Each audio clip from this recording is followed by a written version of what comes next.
প্রিয় সুধী, আজ আমরা যে বিষয়টির উপর আলোচনা করব তা হচ্ছে ইসলামে সালাম, মুসাফা এবং কদমবুচি, এই তিনটি বিষয় নিয়ে আজ আমরা কথা বলবো ইনশাআল্লাহ। ইসলামের অভিবাদন করার যতগুলো ওয়ে আছে তার মধ্যে অন্যতম ওয়ে হচ্ছে সালাম। একজন মুসলিমের সাথে আরেকজন মুসলিমের যখন দেখা হবে, দেখা হলেই শুরুতেই সে তাকে নিয়ম হচ্ছে সালাম দিবি। বলেন কি দিবে? সালাম। সুনানুন নাসাই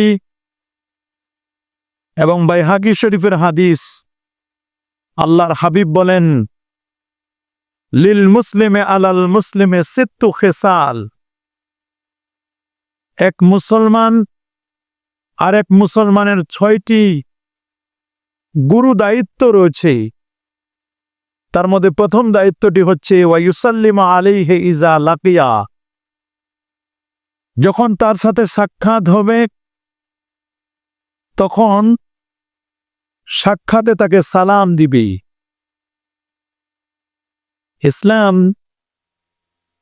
ইসলামের যে মেসেজ, এটি হচ্ছে শান্তির মেসেজ। অন্য ধর্মে কিন্তু এই শান্তির কথা বা এই দোয়াটি নেই। ওরা একজন আরেকজনের সাথে যখন দেখা হয় তখন তারা বলে good morning, good afternoon, good night, এভাবে করে তাদেরকে বিদায় করে দেয়। কিন্তু ইসলাম এত ফ্লেক্সিবল এবং ইসলাম এত সুন্দর, এত শান্তির ধর্ম যে ইসলামে কেবল একটা মানুষের কল্যাণের জন্য দোয়ার কথা শিক্ষা দিয়েছেন। এক মুসলমান আর এক মুসলমানের সাথে দেখা হলে পরেই তাকে বলে দিবে আসসালামু আলাইকুম ওয়া রাহমাতুল্লাহি ওয়া বারাকাতুহু, যে তোমার প্রতি শান্তি, রহমত এবং বরকত বর্ষিত হোক। সুবহানাল্লাহ। বিনা পয়সায় এই দোয়াটা কিন্তু আমরা পেয়ে যাই। বিনা পয়সায় দোয়া। ইদানিং সালাম নিয়ে অনেকে অনেক কথা বলেন।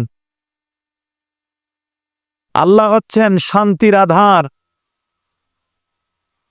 আল্লাহ হচ্ছেন সালাম। আল্লাহুম্মা আনতাস সালাম ওয়া মিনকাস সালাম ওয়া ইলাইকা ইয়ারজিউস সালাম। তামামু তাহিয়াতিকুম বিল মুসাফাহ। সালামটা পরিপূর্ণ হয় মুসাফার মাধ্যমে। সুবহানাল্লাহ বলে। আমরা অনেকেই মুসাফা করতে চাই না, অথচ হাদিসের মধ্যে আসছে মা মিন মুসলিমিন ইয়াতাসাফাহান। যখন দুইজন মুসলমান এক মুসলমানের সাথে মুসাফা করে, তারা দুইজনের হাতটা সরানোর আগে আল্লাহ তাদের জীবনের গুনাহ আল্লাহ মাফ করে দেন। পূর্বের জীবনের গুনাহ আল্লাহ মাফ করেন। সগীরা গুনাহ যদি তাওবা করেন, আল্লাহ তাআলা তার তাওবা করলে কবিরা গুনাহ আল্লাহ মাফ করে দিতে পারে। এক মুসলমান আর এক মুসলমানের সাথে দেখা হলে বেতলিকে ওয়াজহিন, হাস্যোজ্জ্বল ভাবে কথা বলবে, তার দিকে তাকায়া কথা বলবে। কিছু মানুষের অভ্যাস আছে, মনে করেন আপনার সাথে কথা বলে আপনার দিকে তাকায় না। আপনারা খেয়াল করবেন, কিছু মানুষের কিন্তু এরকম অভ্যাস আছে, কথা বলে আপনার সাথে আপনার দিকে তাকায় না। এটা একটা অহংকার এবং এটা মানুষটাকে নেগলেক্ট করা হয়, ছোট করা হয়। আপনি যার সাথে কথা বলবেন তার চোখে চোখ রাখবেন, তার চেহারার দিকে তাকাবেন। তিনি যখন কথা বলবেন আপনি তার কথাগুলো অত্যন্ত মনোযোগের সাথে শুনবেন। আবার আপনি যখন কথা বলবেন, দায়িত্ব হলো যার সাথে কথা বলছেন তারও দায়িত্ব আপনার কথাটা তার মনোযোগ দিয়ে শোনা। আবার আমাদের সমাজের মধ্যে কিছু মানুষ আছে, 2 জন মানুষ বা 4-5 জন মানুষ একসাথে বসেছি আমরা, দুজনে একটা কথা শেয়ার করতেছে, বলতেছে, তৃতীয় আরেকজন এসে উনি ওই 2 কথার মধ্যে আবার আরেকটা কথা ঢুকাই দেয়। ওনাদের কথাটা শেষ হোক, তারপর আপনি ইন্টারফেয়ার করেন বা আপনি আপনার কথাটা বলুন। এগুলো সামাজিক কতগুলো বিষয় আছে, এগুলো আমরা অনেক সময় জানি না, অনেক সময় বুঝি না। আল্লাহর নবী অমুসলিমদের কাছে যখন চিঠি পাঠিয়েছিলেন, প্রত্যেকটা চিঠিতে নবী লিখতেন আসসালামু আলা মানিত্তাবাল হুদা। কোন অমুসলিমদের কাছে চিঠি পাঠালে নিয়ম হলো আসসালামু আলা মানিত্তাবাল হুদা, তার প্রতি শান্তি বর্ষিত হোক। যারা ইত্তেবা আল হুদা, হুদা মানে ইসলাম, যারা হেদায়েত লাভ করছে, হেদায়েতের অনুসরণ করবে, আল্লাহ তুমি তাদের প্রতি শান্তি বর্ষণ করো। কারণ অমুসলিমদের জন্য দোয়া করা জায়েজ নাই। বলেন, অমুসলিমের জন্য দোয়া করা জায়েজ আছে? না। অমুসলিমের জন্য ইসলাম দোয়া করতে নিষেধ করে দিয়েছেন, কোন অমুসলিমের জন্য দোয়া করা যাবে না। তাহলে এক মুসলমান আরেক মুসলমানের সাথে দেখা হলে আমরা কি বলবো? সালাম। কি বলবো? বারবার দেখা হয় যদি, তা বারবার সালাম দিব, কোনো সমস্যা নাই। সালাম দেওয়ার পরে মুসাফা হবে। যদি অনেক দিন পর দেখা হয় তাহলে মুআনাকা হবে, ঘাড়ে ঘাড়ে মিল হবে। মুআনাকা, আল্লাহ নবী মুআনাকাও করেছেন। তো ইসলামের সালাম, মুসাফা, মুআনাকা, আরেকটা বিষয় রয়েছে, সেটা হচ্ছে কদম বুচি। সুবহানাল্লাহ বলে। কদম মানে হচ্ছে পা। বলেন, কদম মানে কি? কদম মানে পা। যে ওনার কদমে কদমে চলবা, পায়ে পা রেখে চলবা, পায়দার পায়দার চল না। কদম, কদম মানে হচ্ছে পা। যেমন একটা জায়গা আছে কদম রসুল, জায়গাটার নাম কি? কদম রসুল। মানে আল্লাহর নবী সাল্লাল্লাহু আলাইহি ওয়াসাল্লাম ওখানে পা রেখেছেন বলে বলা হয়, এই জন্য জায়গার নাম হচ্ছে কদম রসুল। এরকম এক দরগা আছে নারায়ণগঞ্জের এদিকে, মেবি, কদম রসুল। কদম মানে হচ্ছে পা। বলেন, কদম মানে কি? পা। আর বুচি, বুচি মানে হলো চুমা দেওয়া। বুচি মানে কি? চুমু দেওয়া। তো কদম বুচি মানে পা ছুঁয়ে সালাম করা বা ঠোঁটে লাগানো চুমু দেওয়া। কদম বুচি এটাও ইসলামের একটা অংশ এবং এটি সুন্নাহ। তবে সিস্টেমে আমরা অনেক সময় ভুল করি। সমাজের মধ্যে অনেক নিয়ম কানুন আছে, অনেক রীতি আছে। এই গত 3-4 দিন ধরে একটা বিষয় নিয়ে অনলাইনে অফলাইনে খুব সমালোচনা চলছে। বলছে যে কদম বুচি একজন বড় ইউটিউবার, আমাদের দেশ নিয়ে যিনি কথা বলেন, এক ভট্টাচার্য, আর প্রথম নামটা আর বললাম না, সে একজনের আলোচনাকে কোট করে সে বলেছে কদম বুচি এগুলো হিন্দুয়ানি কৃষ্টি কালচার, এগুলোর সাথে ইসলামের কোনো সম্পর্ক নাই। একজন ইসলামিক স্কলারের বক্তব্য তার ওই ভিডিওর মধ্যে সে অ্যাড করে দিয়েছে, ইসলামিক স্কলার। এখন তো আলেম পাওয়া বড় কঠিন, সব স্কলার হয়ে গেছে। আগে ছিল মুহাদ্দিস, মুফাসসির, মুফতি, আলেমে হক্কানি রব্বানি, পীরে কামেল, মানুষ এগুলো শব্দ ব্যবহার করত। এখন সব আধুনিক যুগ, তো এখন সব স্কলার হয়ে গেছে। এখন স্কলারের যুগ চলতেছে।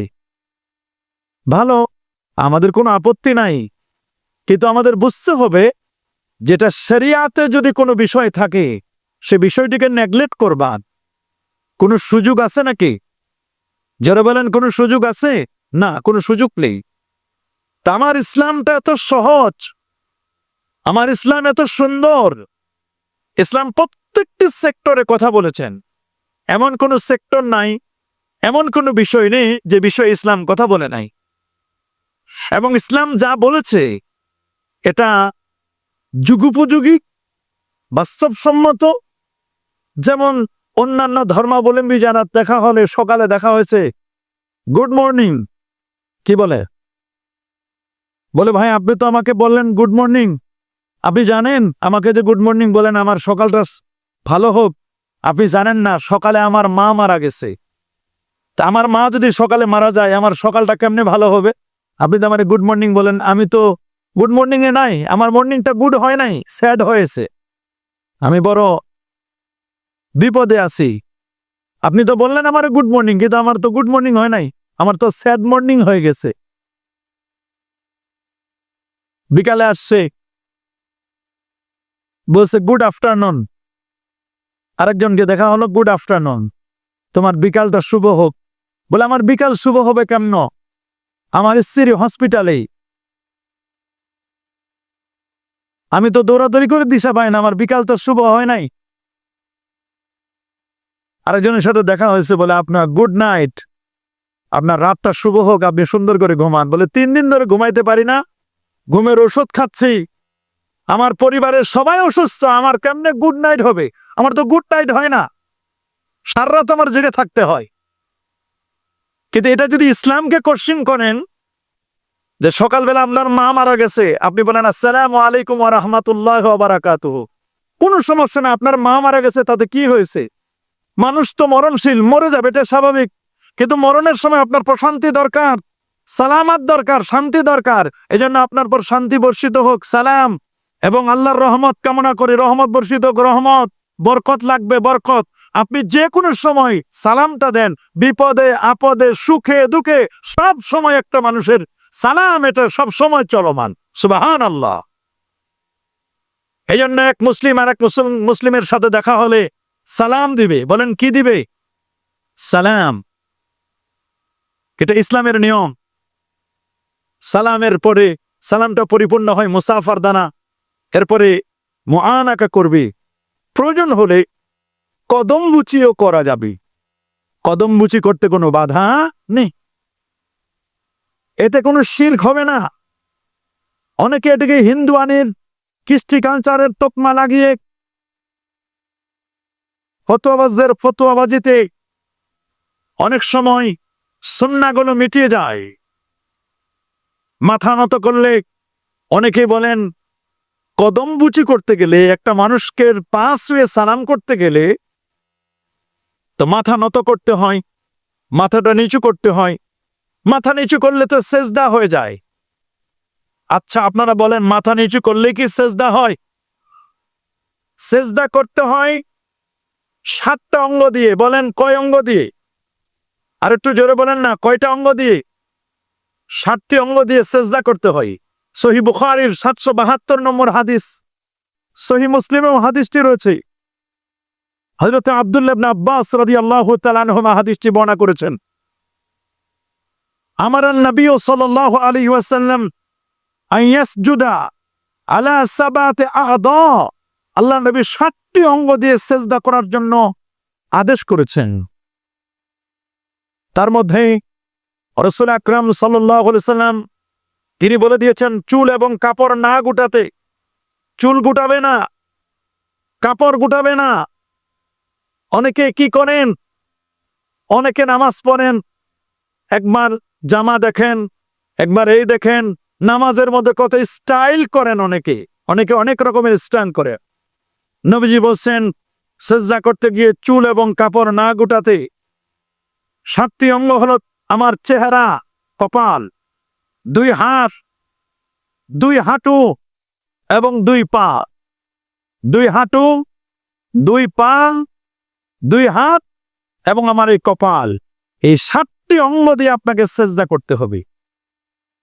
7টি অঙ্গ দিয়ে যদি আপনি সেজদা করেন তবে কেবল আপনার সেজদাটি পরিপূর্ণ হবে, নচেত আপনার সেজদা কখনো পূর্ণ হবে না। কারণ এই 7টি অঙ্গের যে কোনো একটি অঙ্গ মিসিং হলে, ভঙ্গ হলে, সেজদার 7টি শর্তের একটি শর্ত যদি ভঙ্গ হয়ে যায়, এই সেজদাটি বিশুদ্ধ হবে না। এই সেজদাটি বিশুদ্ধ, মাথা নিচু করলে যদি সেজদার তকমা লাগানো হয়, তাহলে যারা গ্যারেজে কাজ করে, গ্যারেজে গাড়ি ঘোড়া ঠিক করে, তারা তো অনেক সময় মাথা নিচু করে বাড়ি দেওয়ার লাগে। যারা কিষান গ্রামে বর্ষাকালে জমিনে চারা গাছ লাগায়, ধানের চারা লাগায়, মাথা নিচু করে চারা গাছ লাগাতে হয়, তাহলে তারাও তো শিরক করতেছে। গ্যারেজে যারা কাজ করে তারাও তো শিরক করতেছে। তো এইরকম এক মৌলবী ফতোয়া দিচ্ছিল, আমি তার সামনে তার মোবাইলটা ফেলে দিলাম, আর আশপাশে যারা ছিল তাদেরকে বলছি কেউ উঠাবেন না। তো উনি ওই নিজের মোবাইলটা উঠাতে গিয়ে, আরে মোবাইল পড়ে গেছে, উঠাতে গিয়ে মাথা নিচু করছে। আমি বললাম আপনি তো শিরক করলেন। বলে কেন? আপনি মোবাইলটা যখন উঠাইছেন তখন মাথা নিচু করছেন, তা মাথা নিচু করলে যদি শিরক হয়ে যায় তাহলে তো এরকম মুশরিক ভরে গেছে গোটা পৃথিবী। এই জন্য মনে রাখবেন, মাসআলা মাসাইল না জেনে ফতোয়া দেওয়া বড় কঠিন। আমরা দেখব এই কদম বুচি 5 ওয়ে সালাম করা, এটা হাদিসে আছে কিনা। জামে তিরমিজির আলাদা বাব আছে, অনুচ্ছেদ কায়েম করেছেন ইমাম আবু দাউদ সিজিস্তানি রহমতুল্লাহ আলাই, সুনান আবি দাউদের 709 পৃষ্ঠা। বাবু কুবলাতির রিজিল ওয়াল ইয়াদ, হাত এবং পায়ে চুমু দেওয়া। ইমামে নাসাই রহমতুল্লাহ আলাই তোহফাতুল আহওয়াজির মধ্যে, আল্লামা মুবারকপুরি সুনানুন নাসাই বেশারহে জালালউদ্দিন সুয়ুতি, ওনার লেখা কিতাব, এই সমস্ত কিতাবের মধ্যে স্পষ্ট করে লেখা আছে, হযরত সাফওয়ান রাদিয়াল্লাহু তাআলা বলেন, একবার দুজন লোক আল্লাহ নবীর সাথে সাক্ষাৎ করার জন্য আসলো। সুবহানাল্লাহ বলেন। দুজন মানুষ নবীর কাছে আসছে সাক্ষাৎ করবার জন্য। তা আল্লাহ নবীকে কিছু বিষয় জিজ্ঞেস করলেন মুসা নবীর নিদর্শনাবলী সম্পর্কে, আয়াতে বাইয়িনা সম্পর্কে। তিনি এক এক করে মুসা আলাইহিস সালামের সেই 9টি নিদর্শন তিনি সুন্দর করে বর্ণনা করলেন। এগুলো জবাব পাওয়ার পরে যে দুজন ইহুদি এসেছিল, আরবি বলতেছেন হযরত সাফওয়ান রাদিয়াল্লাহু তাআলা, যে ফাকাব্বালা ইয়াদাইহি ওয়া রিজলাইহি, নবীজির বক্তব্য শোনার পরে ওই দুই ইহুদি তারা নবীজির কদম মোবারক চুমু খেলেন এবং নবীজির হাত মোবারক দস্ত মোবারক চুমু খেলেন। দস্ত বুচি আর কদম বুচি চুমু খেলেন। ওয়াকালা, দুজনেই বললেন, নাশহাদু আন্নাকা নাবিয়্যুন, আমরা সাক্ষ্য দিচ্ছি যে আপনি একজন আল্লাহর পয়গম্বর, আল্লাহর নবী। সুবহানাল্লাহ। এই হাদিসটি মিশকাতুল মাসাবি কিতাবুল ঈমান বাবুল কাবায়ের ওয়া আলামাতিন নিফাক 2য় পরিচ্ছেদের 51 নম্বর হাদিসের মধ্যে স্পষ্ট করে এই হাদিসটি বর্ণনা করা হয়েছে। হাদিসটি সুনানে ইবনে মাজাতে এসেছে 3705 নম্বর হাদিস, সুনানে নাসাইর 4078 নম্বর হাদিস। আল্লামা ইমাম হাকিম নাইসাপুরি রহমতুল্লাহ আলাই আল মুস্তাদরাক আলা সাইয়্যিনের কিতাবুল ঈমানের 20 নম্বর হাদিসে সহিহ হাদিস হিসেবে উল্লেখ করেছেন। ইমাম আহমদ বিন হাম্বল, ইমাম আবু বকর ইবনে আবি শাইবা, ইমাম তিরমিজি রহমতুল্লাহ আলাই, ইমাম ইবনে হাজার আসকালানি, ইমাম সাইলাই সহ অসংখ্য মুহাদ্দিসিনে কেরাম তারা এই হাদিসটির ব্যাপারে বলেছেন হাদিসটি সহিহ। আল্লাহু আকবার বলেন। তাহলে আমাদের সমাজে যারা বলেন কারো 5 ওয়ে সালাম করলে, হাতে চুমু দিলে, কপালে চুমু দিলে, এগুলোকে তারা হিন্দুয়ানি কৃষ্টি কালচার বলে। তা আল্লাহ নবীর সামনে দুজন ব্যক্তি এসে প্রশ্ন করার পরে উত্তর পেয়ে নবীর কদম চুমু করলেন, পা হাত রেখে চুমু দিলেন, নবীজির হাতে চুমু দিলেন। যদি এগুলো অন্যদের কৃষ্টি কালচার হতো, অফকোর্স নবীজি তাদেরকে বারণ করতেন, আল্লাহ নবী অবশ্যই তাদেরকে নিষেধ করতেন। নবী যেহেতু নিষেধ করেন নাই, তাহলে এটা হাদিস দ্বারা প্রমাণিত কিনা? অবশ্যই এটা প্রথম দলিল আমাদের। দ্বিতীয় আরেকটি দলিল, হযরত ওয়াইস ইবনে জার রাদিয়াল্লাহু তাআলা আনহু তিনি তার দাদা থেকে হাদিসটি বর্ণনা করেছেন। তিনি ছিলেন আব্দুল কায়েস গোত্রের একজন প্রতিনিধি দলের সদস্য। তিনি বলছেন, আমরা যখন মদিনা শরীফে আসতাম, কুন্না নাতাবাদারু মির রাওয়াহিনা, আমরা আমাদের সোয়ারি হতে তাড়াতাড়ি করে অবতরণ করতাম। নবীজিকে অনেকদিন পর্যন্ত দেখি নাই, নবীকে দেখার বাসনা ছিল তাদের অনেক বেশি। হযরত জার রাদিয়াল্লাহু তাআলা বলেন, নবীকে না দেখার কারণে আমরা যখন ঘোড়ার উপরে সোয়ারির হিসেবে থাকতাম, উটের উপরে থাকতাম, নবীকে দেখার পরে আমরা দেরি করতাম না, লেট করতাম না, আমরা দ্রুত ঘোড়া থেকে নেমে যেতাম। নেমে আমরা তখন নুকাব্বিলু ইয়াদা রাসূলিল্লাহ সাল্লাল্লাহু আলাইহি ওয়াসাল্লাম ওয়া রিজলাইহি, আল্লাহ নবীর হাত এবং পা, কদম মোবারক আমরা চুমু খেতাম। আল্লাহু আকবার। এই হাদিসটি ইমাম বুখারী রাহমাতুল্লাহ আলাইহি আর তারিখুল কবীরের ৪র্থ খণ্ডের ৪৪৭ পৃষ্ঠায় তিনি উল্লেখ করেছেন। ইমাম বুখারী শিরক খুঁজে পেলেন না। শেখ নাসিরউদ্দিন আলবানী সহিহ আবু দাউদে হাদিসটিকে তিনি হাসান বা বিশুদ্ধ বলেছেন। শেখ আলবানী এটিকে তিনি খুঁজে পেলেন না যে এটি হিন্দুয়ানি কৃষ্টি কালচার, এটি হাদিসের খেলাফ। ইমাম ইবনে আবি শাইবা পেলেন না। ইমামে তবরানী ২৬০ হিজরির আলেম, ইমামে বাইহাকি সুনানুল কুবরার মধ্যে হাদিসটিকে সহিহ বলেছেন, দালাইলুন নবুওয়াতে সহিহ বলেছেন। ইমাম শাইবানী তিনি হাদিসটিকে সহিহ বলেছেন। ইমাম ইবনে হাজার আসকালানী যিনি ফতহুল বারি আলা শারহে সহিহুল বুখারী লিখেছেন, ৮৫২ হিজরির আলেম। এত বড় বড় পণ্ডিতরা তারা এখানে হিন্দুয়ানি কৃষ্টি কালচার খুঁজে পেলেন না। শেখ মুহাদ্দিসে দেহলভী তিনি খুঁজে পেলেন না। মোল্লা আলী কারি তিনি খুঁজে পেলেন না। এত বড় বড় পণ্ডিতরা, ইলাউস সুনানের মধ্যে হাদিসটি আনা হয়েছে, বুজলুল মাজহুদের মধ্যে হাদিসটি আনা হয়েছে, তুহফাতুল আহওয়াদির ৭ম খণ্ডের ৫৬২ পৃষ্ঠার মধ্যে হাদিসটি এনে প্রমাণ করেছেন। ৫ সুয়ে সালাম করতে কোনো বাধা নেই, যদি সেজদা না করে, ইবাদতের নিয়ত না থাকে, তাহলে এটি কোনো বাধা নেই। আমরা দুটো হাদিস থেকে দলিল দিলাম। তৃতীয় আরেকটি হাদিস, এক সাহাবী অন্য সাহাবীর কদমবুচি করেছেন, সাহাবী সাহাবীর কদমবুচি করেছেন, ৫ সুয়ে সালাম করেছেন, এটা প্রমাণিত। আমি যে হাদিসগুলো বলছি এগুলো রেকর্ড হচ্ছে, আপনারাও রেকর্ড করে আল হাদিস অ্যাপস আছে, আপনারাও দেখতে পারেন, দেখে আপনি প্রুফ করতে পারেন যে খতিব সাহেব যা বলছেন এগুলো সঠিক কিনা। এখন ইসলামিক স্কলার এমন হয়ে গেছে, এখন তো ইউটিউব দেখে মানুষ ফতোয়া তালাশ করি। ইউটিউব যা বলবে তাই, অনলাইন যা বলবে তাই, যে কারণে আমরা আমাদের বক্তব্যগুলো অনলাইনে দেওয়ার চেষ্টা করি। আমাদের বক্তব্যগুলো এই জন্য আমরা লাইভ কাস্টিং করি যে তখন মানুষ অনলাইন জগৎ নিয়ে সারাক্ষণ পড়ে থাকে, বই পুস্তক পড়ার মানুষের সময় নাই। একদল এলিট পারসন যারা, তাদেরকে বিভ্রান্ত করছে ইউটিউবাররা, ফেসবুক ইউটিউব অনলাইনে বিভ্রান্ত করছে। ছেলের নাম রাখবে, ইউটিউব দেখে রাখে। আগে তো হুজুরদের জিজ্ঞেস করতো। ইভেন তালাকের মাসালা সেটাও তারা জানতেছে, কারণ ইউটিউবকে প্রশ্ন করতেছে। ইউটিউবে তো কত রকমের কথা আছে, সেখানে তো স্বাধীনতা আছে। আপনার মন চাইছে এখন লাইভ করবেন, কোনো বাধা নাই, আপনি এখন লাইভ করতে পারবেন। মন চাইছে বাসায় কি তরকারি দিয়ে খাবার খাচ্ছেন, মন চাইছে আপনি এটা বলতে পারবেন। স্বাধীনতা আপনাকে এত বেশি স্বাধীন করে দেওয়া হয়েছে। অনলাইন জগৎগুলো যার যা মন চায়, যে যেভাবে মন চায় সেটা পারবে।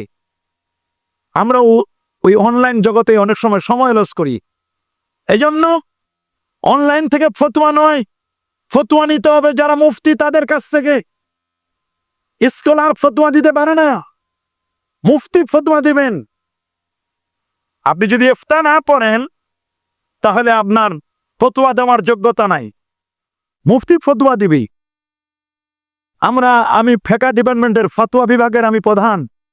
আমাদের দারুন নাজাত সিদ্দিকিয়া কামিল মাদ্রাসা, যেখানে প্রায় ২০,০০০-এর উপর ছাত্র আছে, আলহামদুলিল্লাহ বলেন।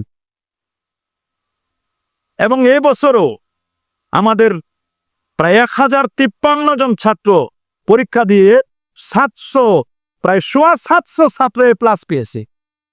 700-র উপরে ছাত্র এ প্লাস পেয়েছে। আমাদের ছাত্র ঢাকা ইউনিভার্সিটিতে প্রথম হয়, আলহামদুলিল্লাহ। তারপরও আমাদের কাছে যখন একটা ফতোয়া আসে, আমি ডিপার্টমেন্টের প্রধান হওয়া সত্ত্বেও ফতোয়াটা আবার আমরা 4-5 জন মিলে দেখে বুঝে রিসার্চ সেন্টারে এটা গবেষণা করে তারপর ফতোয়া লেখে তারপর সিগনেচার করা হয় কমপক্ষে 5 জনের। কারো ভুল হচ্ছে কিনা সবাইকে দেখানোর পরে তারপর ফতোয়াটা ঠিক আছে কিনা সবাই এটার সার্টিফাই করে তারপর ফতোয়া পাবলিশ করা হয়। কেউ ফতোয়া চাইলে, আমাকে একটা ফতোয়া চাইলেন আপনি, আমি সাথে সাথে দিয়ে দিব, এটা সিস্টেম নয়। ফতোয়া আপনাকে অ্যাপ্লিকেশন করতে হবে, ফতোয়া বোর্ডে যাবে, ফতোয়া বোর্ড থেকে আমাদের কাছে দিলে ফতোয়া লেখা হবে, ফতোয়া লেখার পরে 5 জন এটা দেখবে, দেখার পর তারপর আপনার হাতে ফতোয়া দেওয়া হবে। এত সোজা নয়। আর এখন অনলাইনে আপনি পেলেন, ইউটিউবে একটা ফতোয়া চাইলো আর আপনাকে দিয়ে দেওয়া হলো না, এটা সিস্টেম নয়। ফতোয়া বড় কঠিন জিনিস। সাহাবী কদমবুজি করেছেন তার প্রমাণ আছে। ফতহুল বারির 11তম খণ্ডের 57তম পৃষ্ঠার মধ্যে এবং ফিকহুস সুনান ওয়াল আসারের মধ্যে হাদিসটি উল্লেখ করা হয়েছে। হযরত যায়েদ ইবনে সাবিত রাদিয়াল্লাহু তাআলা আনহু আন্নাহু কাব্বালা ইয়াদা আনাস রাদিয়াল্লাহু তাআলা। হযরত যায়েদ বিন সাবিত যে বিখ্যাত সাহাবী ছিলেন, তিনি আনাস বিন মালিক রাদিয়াল্লাহু তাআলার হাত মোবারক চুম্বন করেছিলেন। সুবহানাল্লাহ। আর হযরত আনাস ছিলেন 10 বছরের খাদেম আল্লাহ নবীর। কার? আল্লাহ নবীর 10 বছরের খাদেম ছিলেন আনাস বিন মালিক। নবীর দোয়ার বদলেতে তিনি অনেক কিছু পেয়েছেন। আল্লাহর হাবিবের বারাকাত, কত বরকত পেয়েছেন। তিনি কদমবুচি করলেন।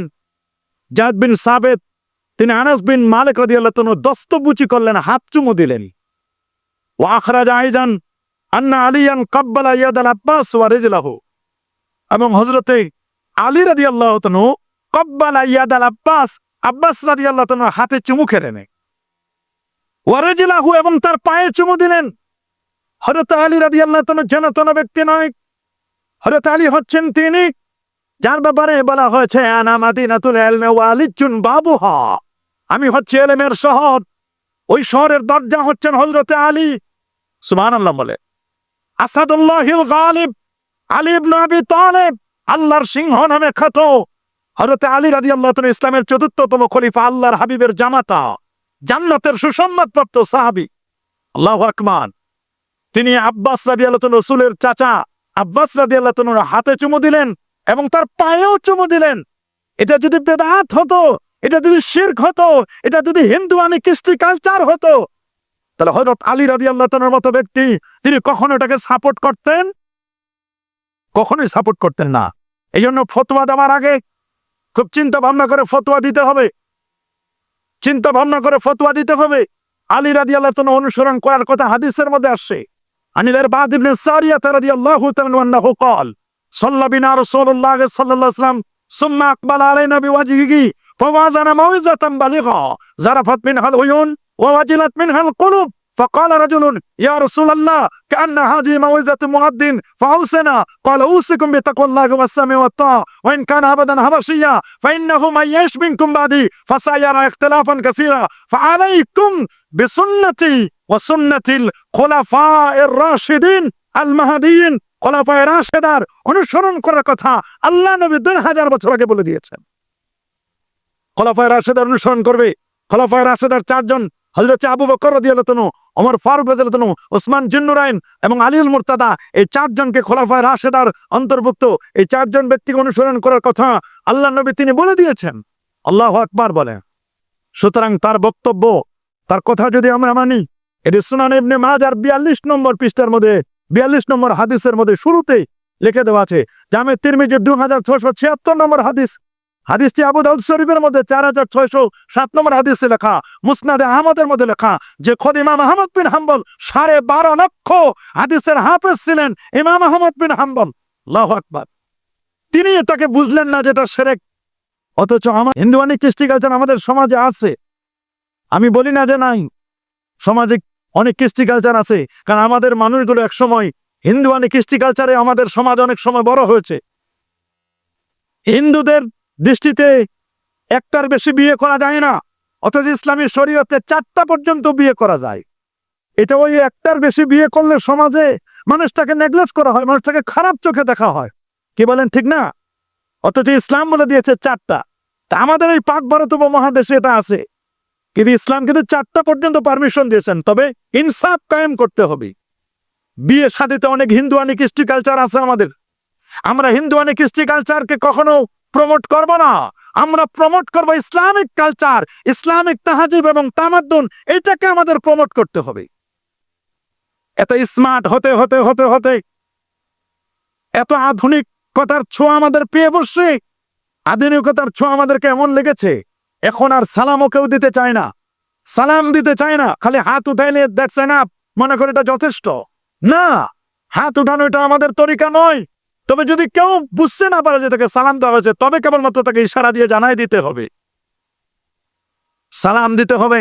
সালাম তো এখন অনেক স্টাইল হয়ে গেছে, স্টাইলিস্ট সালাম, সালাম আলাইকুম। নো, এগুলো সালাম নয়।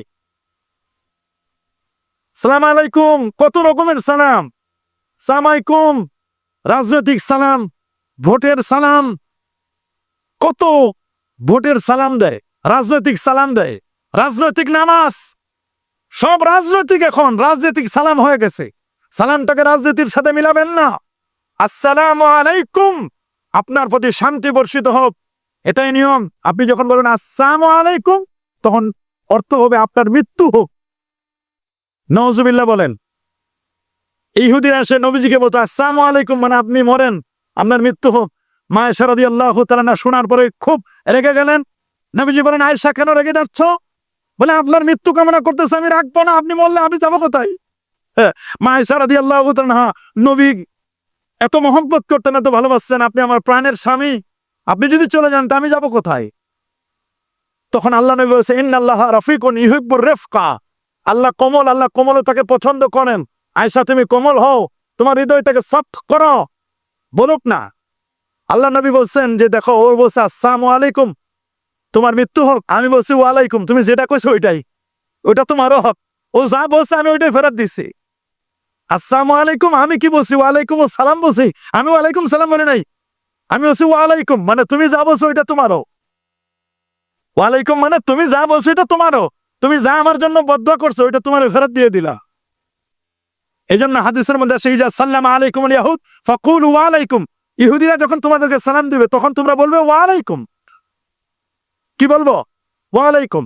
অনেকে ভাব নিয়ে থাকেন, আমি প্রিন্সিপাল, আমি মুহাদ্দিস, আমি খতিব সাহেব, আমি বড় বুজুর্গ, আমি বড় বস, সালাম দিবে মানুষ আমাকে, আমি সালাম দিব না, পুরা ভাব নিয়ে থাকে। দেখেন না কিছু মানুষ এরকম ভাবওয়ালা মানুষ। ইসলাম বলছে বাদিউম বিসসালাম বারিউম মিনাল কাবির, প্রথমে যিনি সালাম দিবেন তিনি কাবির থেকে, অহংকার থেকে তিনি মুক্তি লাভ করবেন। আল্লাহু আকবার বলেন।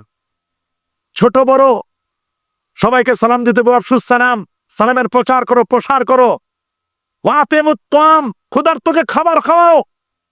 ওয়াতিমুল জায়া, ক্ষুধার্তকে খাবার খাওয়াও। কুফুল আনিয়া, যারা বন্দী আছে, বন্দীশালায় যারা আছেন, জুলুমের শিকার হয়ে যারা বন্দী হয়ে আছেন, এখনো বহু আলেম ওলামা বন্দী আছেন জেলখানায়। কথা বলেন। কিন্তু বহু সন্ত্রাসী ছাড়াও পেয়েছে। আবার সন্ত্রাসীদেরকে ছেড়ে দিয়ে আলেম ওলামাদেরকে বন্দী করে রাখা, যদি জুলুম হয় মাজলুমদেরকে বন্দী থেকে, বন্দীশালা থেকে মুক্তি করেন, এটা ইসলামের নিয়ম। ওয়াসাল্লু বিল্লাইলি ওয়ান নাসু নিয়াম, মানুষ যখন ঘুমিয়ে পড়বে তখন তুমি তাহাজ্জুদে দাঁড়ায় যাও, তাহাজ্জুদে দাঁড়াও, তাদখুলুল জান্নাতা বিসালাম, তাহলে তুমি জান্নাতে সহজে প্রবেশ করতে পারবে। সুবহানাল্লাহ।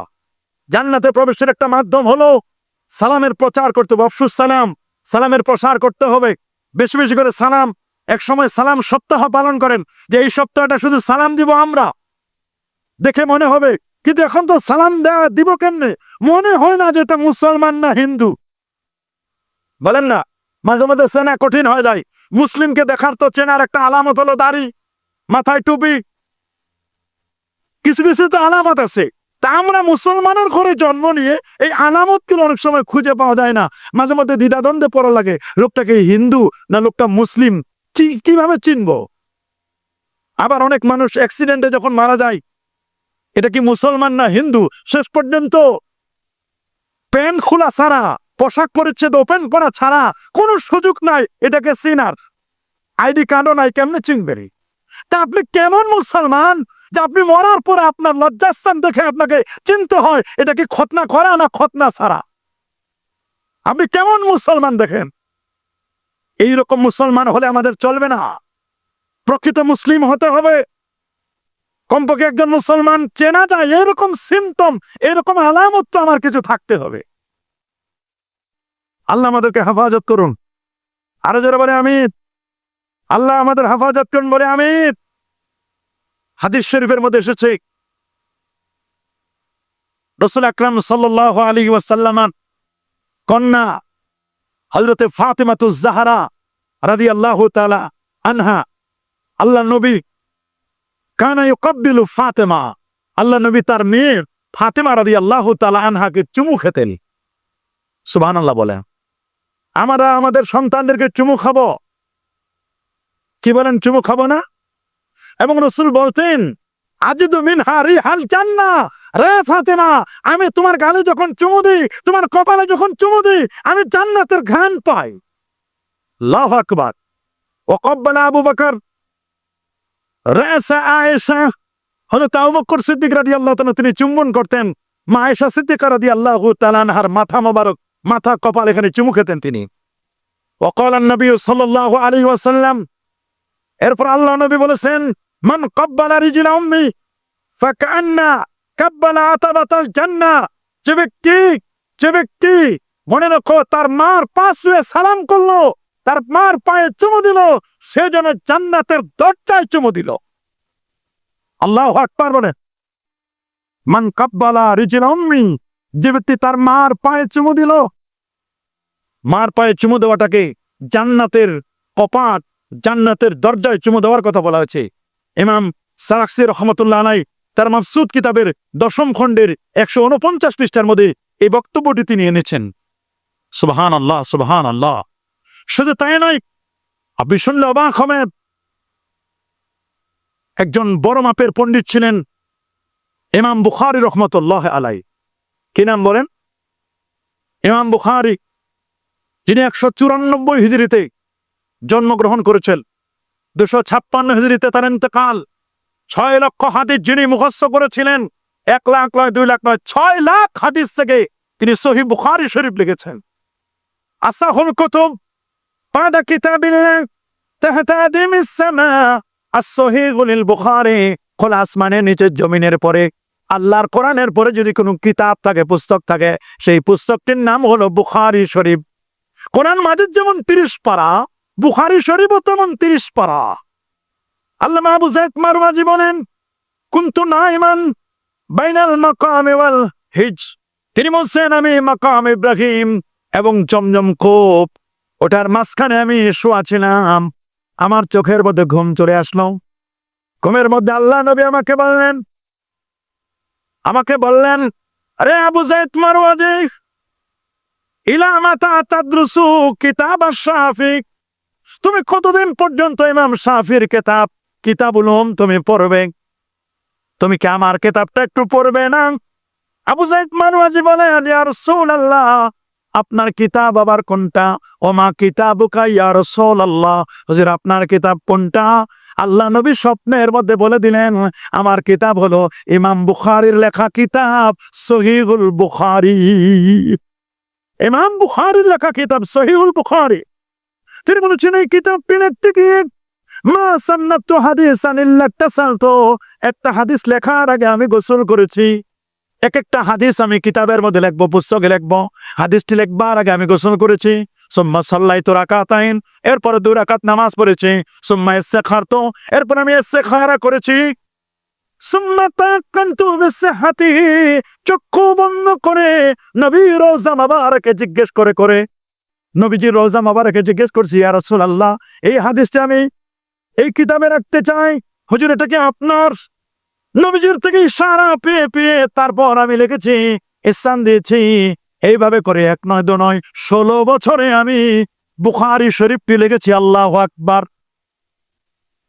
মক্কা শরীফ এবং মদিনা শরীফে 2 জায়গা মিলে 16 বছরে বুখারী শরীফ লিখেছেন। সেই ইমাম বুখারী রহমাতুল্লাহ আলাইহি তিনি যখন নিশাপুরে গিয়েছিলেন, নিশাপুর হচ্ছে ইমাম মুসলিমের এলাকা। বলেন ইমাম মুসলিম ইবনুল হাজ্জাজ আল কুশাইরি ওনার এলাকা হলো নাইসাপুর বা নিশাপুর। ইমাম মুসলিম 204 হিজরিতে জন্ম।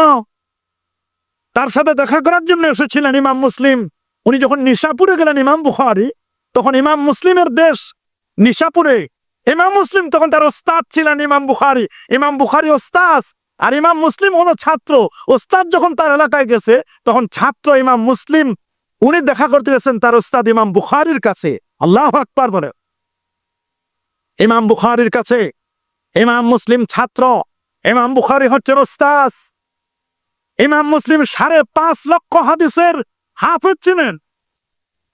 ইমামগণের প্রায় সমস্ত জীবনীর মধ্যে লেখা প্রত্যেকটা বায়োগ্রাফি যারা লিখেছেন, সিয়াসেত্তা, ইমাম বুখারী, ইমাম মুসলিম, ইমাম তিরমিজি, ইমাম আবু দাউদ, ইমাম নাসাই, ইমাম ইবনে মাজাহ আল কাজভিনী, প্রত্যেক ইমামের বায়োগ্রাফি লিখতে গিয়ে তারা এই ঘটনাটা এনেছেন।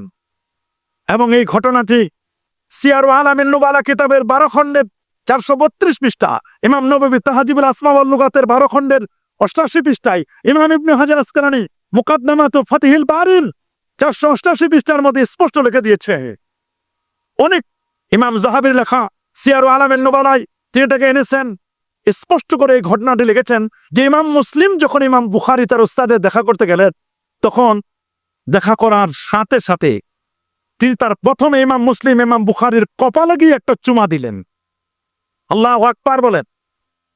কপালে গিয়ে চুমা দিলেন আর বললেন, ইয়া উস্তাদ আল উস্তাদিন, হে উস্তাদ গণের উস্তাদ, হে শিক্ষকের শিক্ষক, ইয়া ইমাম আল মুহাদ্দিসিন, হে মুহাদ্দিসদের ইমাম, ইয়া রাস আল মুহাদ্দিসিন, হে মুহাদ্দিস গণের মূল আপনি। আপনি ইমাম বুখারী ইমামুদ দুনিয়া, গোটা দুনিয়ার মধ্যে 4 জন ব্যক্তি প্রধান ছিলেন হাদিস শাস্ত্রে, তার মধ্যে 1 নম্বর হচ্ছেন ইমামে বুখারী। সেই জায়গায় ইমাম বুখারী রাহমাতুল্লাহ আলাইহি বলেন, ইয়া তাবিব আল হাদিস, হে ওস্তাদের ওস্তাদ, হাদিসের পণ্ডিত, আপনি হাদিসের জনক, সহিহ হাদিসের ইয়া তাবিব আল মুহাদ্দিসিন, ইয়া তাবিব আল হাদিস, হে হাদিসের ডাক্তার।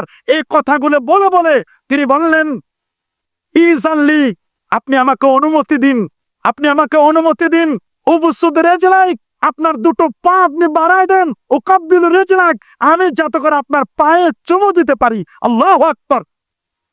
আপনার পায়ে চুমু করার আমাকে অনুমতি দিন। ইয়া উস্তাজুল উস্তাজি, ইয়া উস্তাজ আল উস্তাজিন, ইয়া তাবিব আল হাদিস। এভাবে বলে বলে ইমাম মুসলিমের মতো ব্যক্তি ইমাম বুখারীর কাছে পা 2টো আগায় চেয়েছেন, কপালে চুমু দেওয়ার পরে বলেছেন, আপনার পায়ে আমি একটু চুমু দিব, আপনি একটু অনুমতি দিন। সুবহানাল্লাহ বলেন। ইমাম বুখারীর মতো ব্যক্তি যদি এটা শিরক হতো, এটা যদি বেদাত হতো, এটা যদি হারাম হতো, এটা যদি সেজদার সাথে তাসবিহ হতো, এটা যদি হিন্দুয়ানি কৃষ্টি কালচার হতো, ইমাম বুখারী কখনো এটা চাইতেন না, আর ইমাম মুসলিম ওটাকে সাপোর্ট করতেন না। এজন্য আমাদেরকে বুঝতে হবে, ফতোয়া দেওয়ার আগে খুব ভালো করে চিন্তা করতে হবে। আল কিরামাতু ওয়াত তাকবিল লিশেখ আবেদ সিন্ধি रहमतुल्लाह अलैह तमाम रवायत से साबित हुआ कि उलमा व मशाइख और दीनी शरफ रखने वाले हजरात की दस्त बूची बल्कि कदम बूची निस पीशानी व गैरे पर बूसा देना सुन्नत और तामुल सहाबा व ताबीन से बिला किसी नकीर की साबित है। আল্লাহু আকবার। কোন ধরনের সমস্যা ছাড়াই এটি মুস্তাহাব, এটি উত্তম, এটি সাহাবা তাবিদের থেকে এটি প্রমাণিত আছে। সুতরাং এটা নিয়ে কেউ ফতোয়াবাজি করার কোনো সুযোগ নেই। দেওবন্দি ওলামাদের একজন হযরত রশিদ আহমদ গাঙ্গুহি সাহেব, রশিদ আহমদ গাঙ্গুহি, ওনার লেখা কিতাব ফতোয়া রশিদিয়া, ফতোয়া রশিদিয়ার মধ্যে প্রশ্ন করা হয়েছে, ফতোয়া রশিদিয়া কামিল 459 পৃষ্ঠার মধ্যে, তাজিমে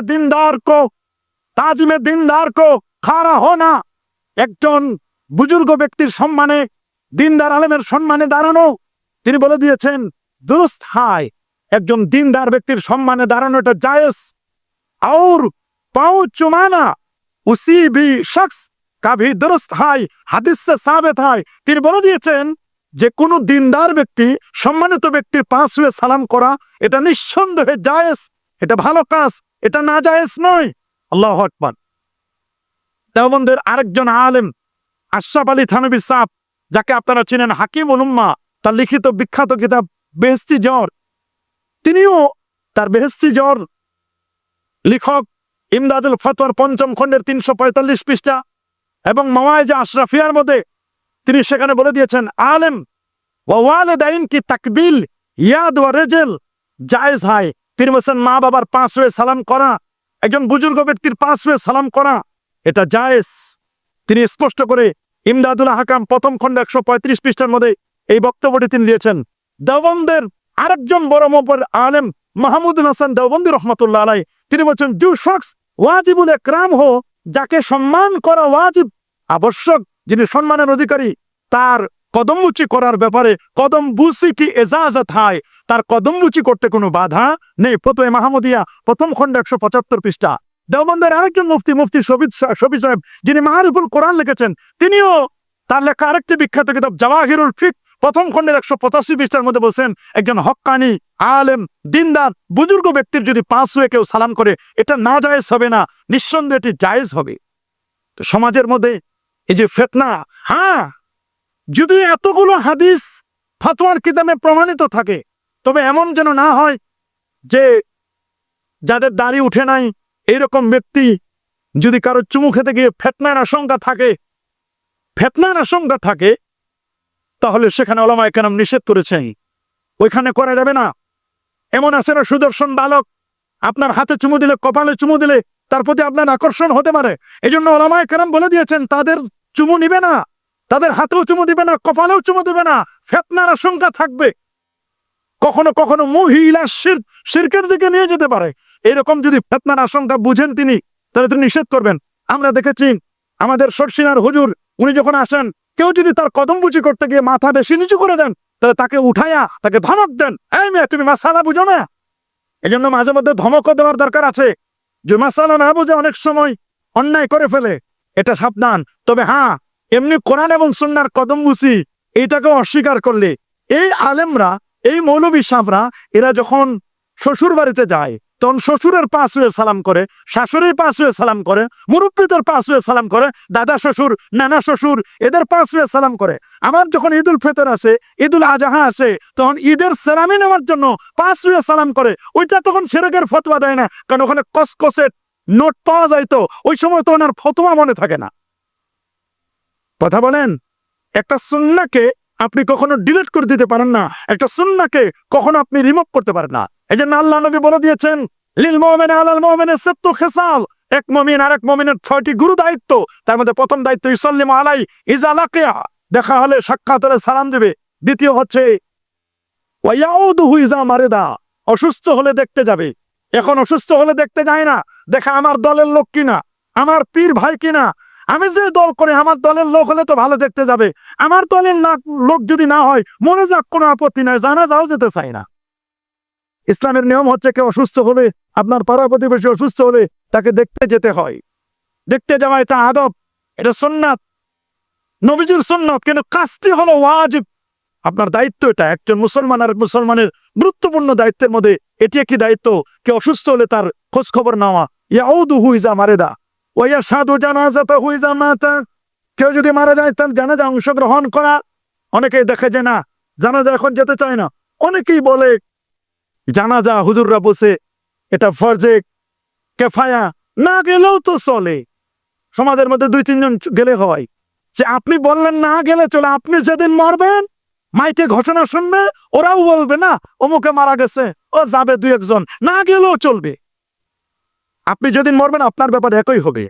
ওয়া সাধু জানাজাতু ইজা মাতা ওই সামনে তো হয়ে যা আতাসা, যখন হাঁচি দেবে হাঁচি দেওয়ার সময় হাঁচি সে বলবে আলহামদুলিল্লাহ, 5 দিনে থাকবেন তিনি বলবেন ইয়ারহামুকাল্লাহ। এটা হাঁচির জবাব দাও ওয়াজিব। অনেকে হাঁচির জবাব দিতে চায় না, আবার অনেকে এমন হাঁচি দেয় পুরো মসজিদ কাঁপায় ফেলে। আছে না এরকম? হাঁচি দেওয়ার নিয়ম হচ্ছে হাঁচিটাকে কন্ট্রোল করতে হবে, কারণ এক একটা হাঁচির গতি 180 কিলোমিটার হয়, 200 কিলোমিটার পর্যন্ত ঘন্টায় গতি হতে পারে হাঁচির। একবার হাঁচি দিলে প্রায় বলা হচ্ছে 20 লক্ষের মতো জীবাণু, কেউ 2 লক্ষের কথা বলছেন, কেউ 20 লক্ষের মতো জীবাণু তার হাঁচির সাথে বের হয়ে যায়। আল্লাহু আকবার বলেন। এই যে হাঁচিটা দিলেন একটু জীবাণুগুলো বের হয়ে গেল। তা হাঁচি দেওয়ার সময় আপনি এটা হাতটা রাখবেন, হাতটা পরে ধুয়ে রাখবেন। আপনি যদি হাঁচি দেওয়ার সময় ওপেন হাঁচি দেন এই জীবাণুগুলো চতুর্দিকে ছড়িয়ে পড়ে। সাবধান। ওয়া সাধু বলছেন ওয়ায়ানসা ওয়ালা উইজা গাবা ও শাহেদা, উপস্থিত অনুপস্থিত তার জন্য কল্যাণ কামনা করবে। কিসের কল্যাণ কামনা করে? কেউ যদি অনুপস্থিত থাকে তার জন্য গীবত, শেকায়েত, বদনাম, যত অন্যায় আছে সামনাসামনি কিছু বলে না, উনি যখন অনুপস্থিত থাকে তখন তার জন্য কল্যাণ কামনা তো দূরের কথা, বড় বাঁশ নিয়ে রেডি হয়ে থাকে। কথা বলেন, বলেন না, কি নিয়ে রেডি হয়ে থাকে? এমনি সামনে হুজুর হুজুর করে, এমনি সামনে হ্যাঁ স্যার আপনার, কিন্তু স্যার যখন অফিস ছেড়ে চলে যায় তখন স্যারের যে কত বদনাম কোনো শেষ নাই। এটা গীবত। আল গীবাতু আশাদ্দু মিনাজ জিনা, গীবত জেনাবে বিচারের চেয়ে অপরাধী। এবং গীবতকারী জেনা করলে যে অপরাধ, গীবত তার চেয়ে বড় অপরাধ। যে গীবত করলো তার ভাইয়ের, মনে রাখবেন, ভাইয়ের গীবত করছেন, মরা ভাইয়ের গোশত আপনি খেয়েছেন। এই জন্য আল্লাহ তাআলা আমাদের সবসময় মুসলমানদের কল্যাণ কামনা করার আল্লাহ তৌফিক দান করুন। এই যে বিষয়গুলো আমি বললাম, সালাম, মুসাফা, কদমবুচি, মুআনাকা এবং 6টি গুরুত্বপূর্ণ দায়িত্ব, এটা সামাজিক রিলেটেড বিষয়। এই বিষয়গুলো যেন আমরা খেয়াল করতে পারি। আল্লাহ আমাদের সবাইকে কবুল করুন, মেহেরবানি করে।